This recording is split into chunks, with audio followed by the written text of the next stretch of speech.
All right. Well, welcome to the R&R show. Sit back and relax and enjoy the best little sports show ever. I'm your host, Michael Roope, and to the left of me is my co-host, William Rumsey. Hello, William. Howdy.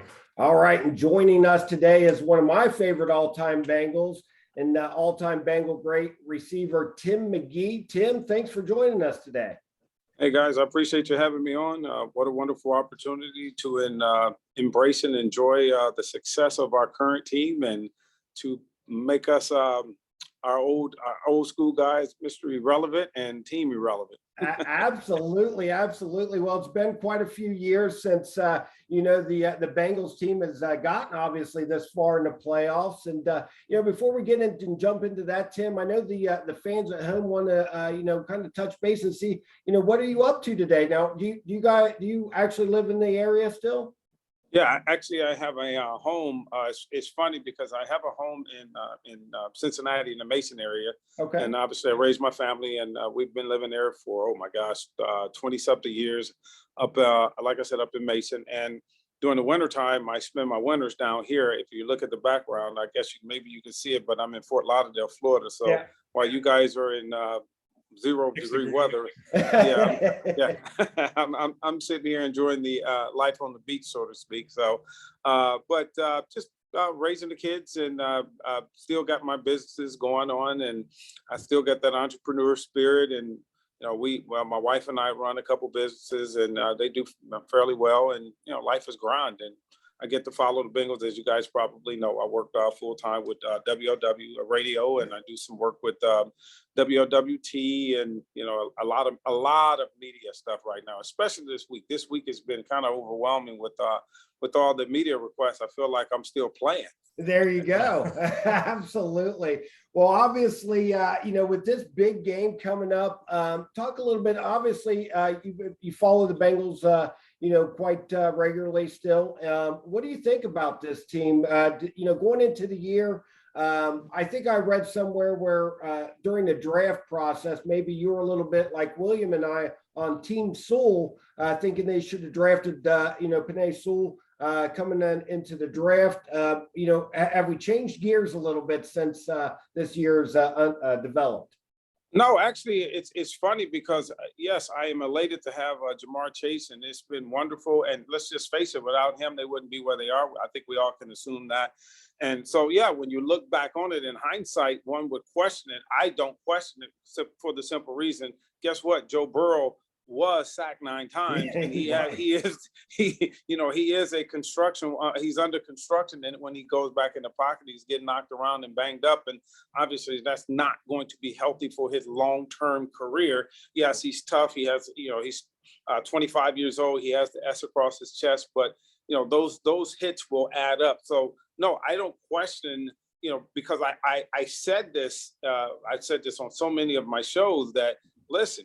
I don't think they can go wrong either way. It's a matter of now, can you outscore teams or do you protect your franchise quarterback? So yes, right now they got a short-term, shot that's really effective. And Ja'Marr Chase gives us all the sexiness, the scoring, the fan accolades. So yes, it's working out fine. But by the same token, getting an offensive line could have been just as productive, not from a statistical standpoint or the glamour standpoint that the wide receiver. And just remember, guys, keep this in mind. I'm a wide receiver. So, I'm always going to side on the wide receiver. So I just didn't think they could go wrong either way. Speaking of that sexiness of Ja'Marr Chase, I like that. What makes him so great coming from a professional wide receiver like yourself? Why is he so great? Well, first of all, you got to take the skill set. And when you talk about skill set, one thing that people don't really play into is the football IQ. And what is the football IQ? Is being able to adjust in a nanosecond. When they roll up, you think it's going to be one coverage, they roll up to another coverage, and you have to adjust your route accordingly. And I think what really makes him special, we know he's dynamic with his skill set. We know that. We know physically he's there. We know he's gifted. He can catch the football. He can run after the catch. But what he does exceptionally well is when defenses try to take him away, he is, number one, he's patient. So when his opportunity comes, he takes advantage of it. Number two is he knows how to beat double coverage. That's something that when I think about basketball, everybody in basketball knows LeBron James or Stephen Curry is going to get the ball. But somehow, some way, when you look at the score sheet every single night, they still get their points. They still have the impact. Although everyone, including the coaching staff, the management of the other team, everyone knew that that's the person to stop, but you can't. And when you find ways, and what makes Jamar Chase so special is, number one, he got to have a quarterback too. So let's make sure we understand that. And he understands that, listen, it's not every possession, every quarter, every half, every game will not be my game. But if you pick your poison and you decide to single me up at any point in time, I'm coming after you and I'm going to take advantage of it. And that's what I think really makes him special. Now, talking about your Super Bowl run, obviously you had a very special dynamic offense that you were a part of. It was very cutting edge. Sam was a very great innovator. And I remember, growing up watching that team, how all the other teams seemed to complain about your guys' no huddle offense, taking it. And if I remember correct, during that playoff run, Seattle was in the AFC during that time. Correct me if I'm mistaken. Was it Joe Nash? He kept on coming up, like injured and like to slow down the offense. Yeah. And, obviously the way to stop that, and let's just face it, it wasn't like we had a sizable advantage. Number one, we prevented the opposing team or defense, that is, from substituting. That was the number one thing with the sugar huddle. It's like, no, we're not going to let you, if it's third and long, we're not going to let you bring in a nickel package or a dime package, or, we're not going to let you substitute accordingly to down and distance. Yeah. That was number one.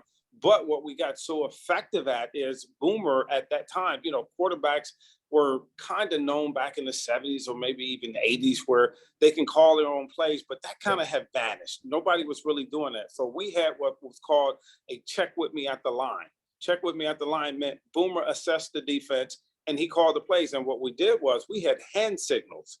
So Sam, or in this case, the late Turk Shorner and Bruce Coslett, they will give the signal to Boomer. Well, Boomer was so daggone smart, man. He knew the protection. He knew everything. I mean, he knew everything. He knew, I guess he pretty much helped design the offense. So, we could run a offense at the line of scrimmage and what we call the sugar huddle, opposed to have to be in a full huddle for everybody to get the cadence and get the plays and get the protection and all that. So that gave us the advantage because defense were not, again, they weren't able to adjust. Now, do you see any similarities between this offense and the offense that you had back in '88? Yes, there's a lot of similarities. Number one, the teams are built around the offense, starting with the quarterback. Obviously, we were probably more talented as in the interior line because I think we had that guy called, what's his name, Anthony Munoz? Yeah, I don't think that's a question. Yeah. So, he spearheaded the line with Bruce Gazerski and Bruce Reimers and Joe Walters. And, so we up front, we had the protection that we needed. So we didn't go into a per se game where we knew Boomer was going to get beat up, say, like Joe Burrow. They have weapons. They have, when you compare the two teams, isn't it amazing of the success that we came out of nowhere? They kind of came out of nowhere. And when you look at the makeup of the team now, I think this team has an advantage from a defensive standpoint of what they've been able to accomplish, where our defense, although they were complementary, they stepped up when we needed them. But for the most part, we had a mindset of going into a football game that we were going to outscore our opponents, where this defense and the way they're made up is I think they can win in a variety of ways in low-scoring games as well as high-scoring games. But now, when you look, I was going to say, correct me if I'm wrong. Were you your team? Weren't you guys the highest scoring offense that year, or am I mistaken? I think we were either number one or number two, and it was San Francisco and us going back and forth, and obviously the Bill Walsh prodigy of Sam Weiss and Bruce Coslett and Tiger Johnson, et cetera, et cetera. So, it was kind of cutting edge at the time, the offenses. And again, I'll go back to a personal story to let you know how it paid off in 3 years.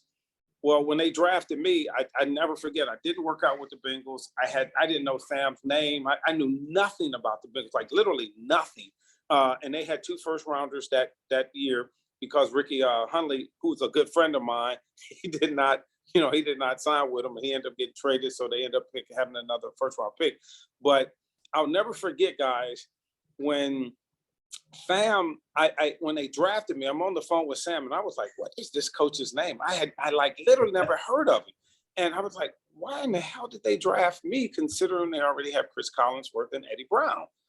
Eddie Brown's a All-Pro, and a Rookie of the Year, and Chris Collinsworth All-Pro. Well, what they were doing, like if you look at Zach Taylor, they were looking towards the future and building an offense that if you tried to stop one individual, you were just picking your poison, because we had a variety of ways to beat you on the offense, including our tight end, Rodney Holman, who I personally think is the most undervalued, underrated, underappreciated Bengal of all time. I'm going to agree with that too. Rodney was special. So you had mentioned that this Bengals team kind of came out of the blue, and they were projected to be in last place in the AFC North this year.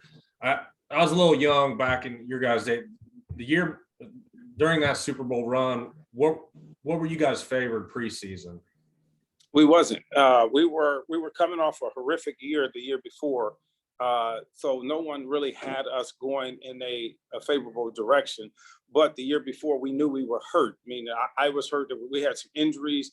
But the year prior to that, my second year, actually my rookie year, we were the hottest team in the NFL, and we did not we didn't qualify for the playoffs. And I remember us at the old Labooms, some of the players were sitting there, and we needed one team to win and one team to lose, and obviously it didn't work out, but that was the hottest team, and I really believe we would have won the Super Bowl that particular year.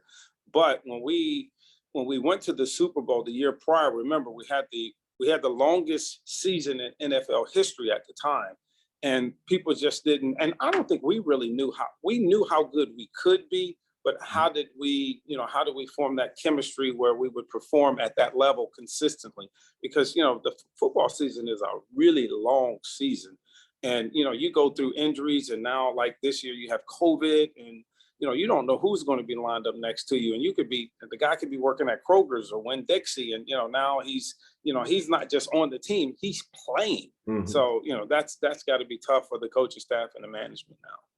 Now, talk a little bit about that AFC Championship game, if you don't mind, when you played the Bills.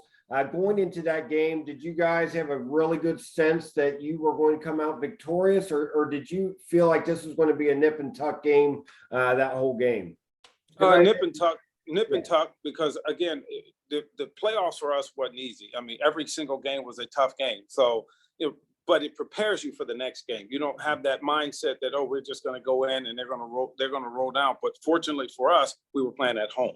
That was the key ingredient for us when we were getting kind of in the latter part of the season, we knew we were going to make the playoffs. And now we felt playing at Riverfront Stadium would be our biggest advantage, because we did not want to go to the Buffaloes or some cold weather environment or some really hot environment. I can't tell you how big of an impact it can have on where you play, just sleeping in your bed, staying at the hotel, eating and going through your whole, your regiment. You're just in a more comfortable position.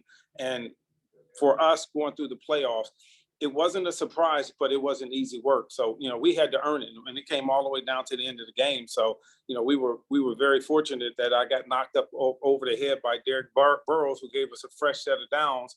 And it's funny because Bengals historians, they'll go, Icky did this and this person did this, but if that guy wouldn't have hit you upside your head, we wouldn't have got that first down. Like, okay, I guess I'm the hero from. That's a nice claim to fame. I love it.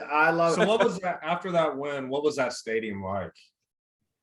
It was crazy. I don't think I was fortunate enough. I was covering the last game, the game against the Las Vegas Raiders, when, the curse and all that was lifted, all that hoopla. And I can tell you, because I was on the field, I had 2 feet on the field, covering it with WWT and Channel 5 and George Vogel. And, I remember how that new stadium erupted. So, it kind of gave me the same feelings. But now I must say, I got to kind of disclaim that I was a player at that time, where this time I'm just a pedestrian standing there.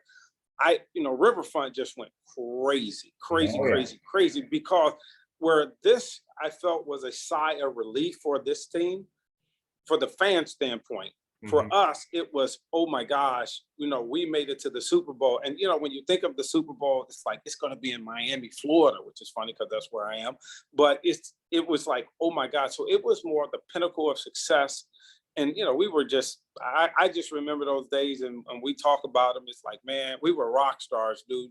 I'm telling you, total straight celebrity, the treatment around town, the treatment in Cincinnati, the uplifting of the city. And that's what I think is so special about this team and what they've done at this point. And regardless how it turns out on Sunday, if they win, that's fantastic. If they lose, I still think it's fantastic because I'm down in Fort Lauderdale, Florida right now. And I'm gonna tell you, people are talking about the Bengals.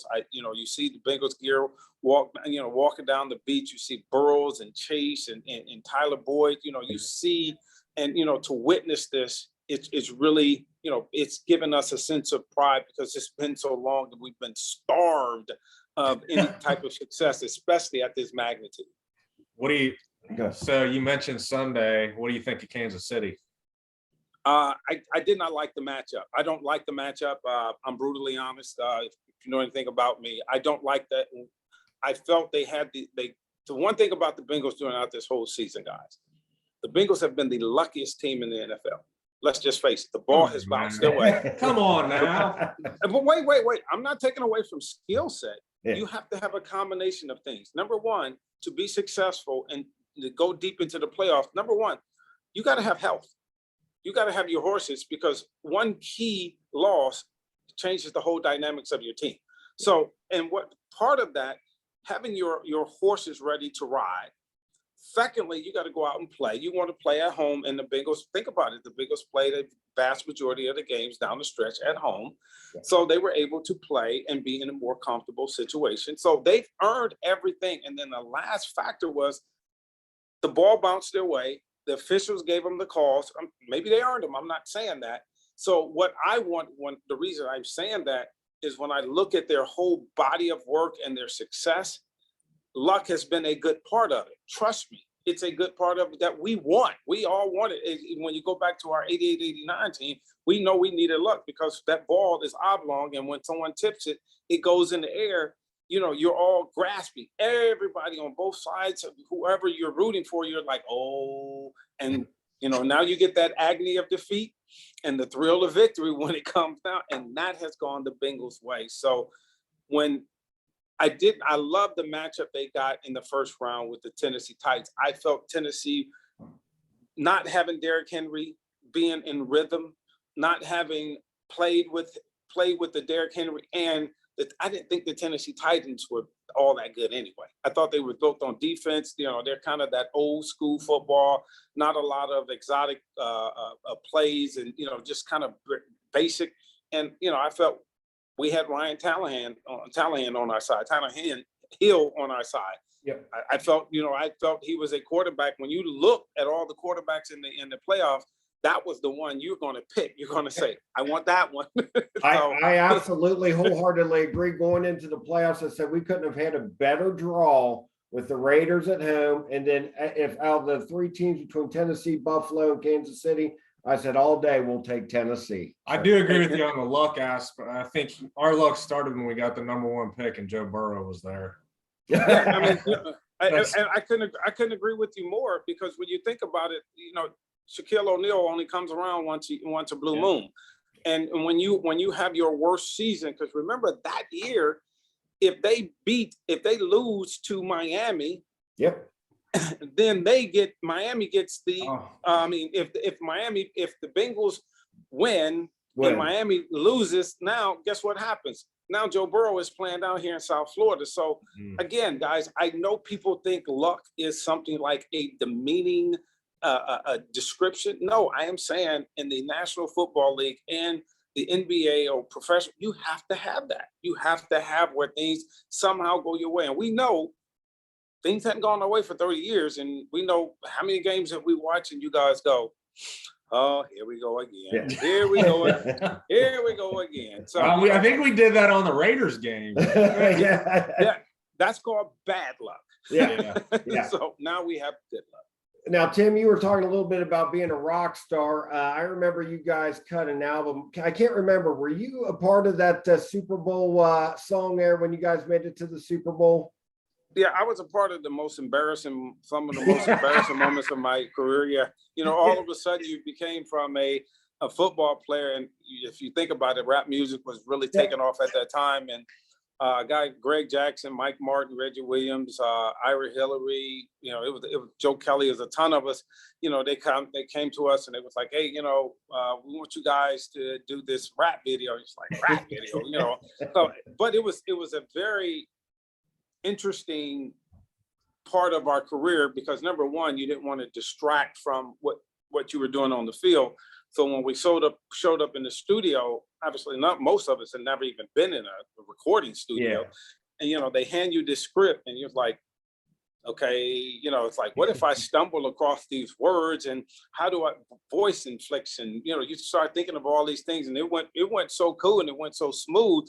And I never forget Sam was like, when did you guys do that? We was like, it took us like an hour to do it. I mean, like we were there and we was like, nope, we were home, we were resting. We got our rest, so don't jump on us for doing it. But very fun time, and I know they're still playing it. And when I was back covering the game, just hearing it's at who they think they're gonna beat them Bengals. Oh, and, yeah. But when the video comes out, we're back in our old '80s outfits and people laughing at us. The hair and actually had a hairline at that time. So it was.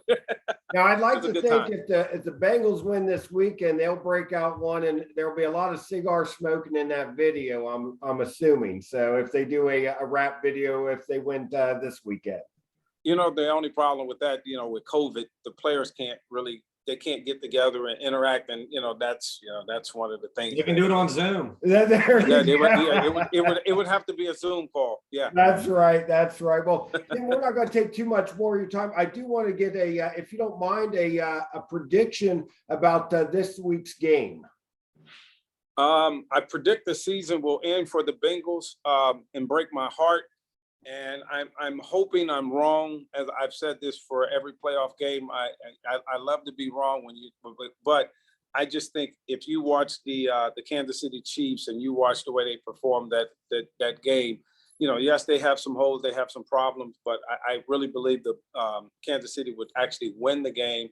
But I think I think it's winnable for the Bengals, but I think once again, the Bengals have to play in that 95 percentile range where, if both teams played at 90%, I think you'll see a 2-score game where Kansas City will be, victorious. Man, Tim, but you were my favorite guest until that. Hey, trust me, it hurts my heart. But if you know anything about me, I'm going to. It's going to come. It's going to come from the heart. Do we know if the Honey Badger is playing? Okay. Remember Trey Hendrickson had the concussion 2 weeks ago? Was he cleared?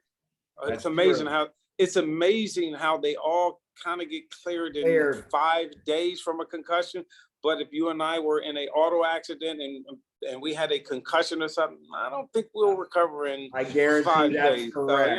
So, so I'm pretty sure he'll be playing. My biggest worry about the game this week is obviously Arrowhead's one of the more loudest stadiums, and those line protections, it's going to be a little bit harder to communicate. And if they gave up 9 sacks at Tennessee, I think we're in for an uphill struggle with that line play with that stadium. See, that doesn't bother me as much as Patrick Mahomes being on the other side. Remember, the Tennessee Titans sacked him 9 times, but they had, they didn't have the best quarterback. So, again, they have the ability to outscore you, and that's the Bengals' strength. The Bengals' strength is points. But when you look at the other side of the line of scrimmage, how many times have we seen where, their quarterback is better than our quarterback, and we thought we had the best quarterback? So, but that's why they play the game, and hopefully the ball will go our way, and we'll end up in the Super Bowl. Bengals by 3. He's calling it Bengals by 3. I'm going to be, I think, I'm going to say an Evan McPherson late field goal They go by 2. Okay. They win by 2. So, Okay, you hopefully- guys dream on, and I got a iceberg in Florida that Well, hey, I tell you what, if we're on the right side of the coin, we're going to bring you back on the air. All right. Absolutely. I hope so. That sounds good. Tim, I appreciate it. One more last thing before I let you go. Any favorite Tiny story of yours? Tiny's a good friend of William and I's, and I don't know if you have any good stories from Tiny. Oh man, you know what? If you would have given me a little time, I could think of it. You know what? I couldn't. I just one hell of a guy. I appreciated him, and he was there for us during the obviously the Super Bowl years, and we had a lot of fun, a lot of laughs, and I'm pretty sure if given an opportunity after the Bengals win, you guys will call me back. We will do this again. I will have my Tiny story, and you will rub into me how bad I was in predicting a Bengals loss. How about that? That sounds Perfect. fair. That's a deal. Well, Tim, again, we appreciate your time, and do me a favor, stay in touch, and I appreciate you taking the time to talk to William and I. Hey guys, I appreciate you having me on. Appreciate it. And who day, baby. Good day. Take Thanks, care. Tim. All right. Okay. Thanks.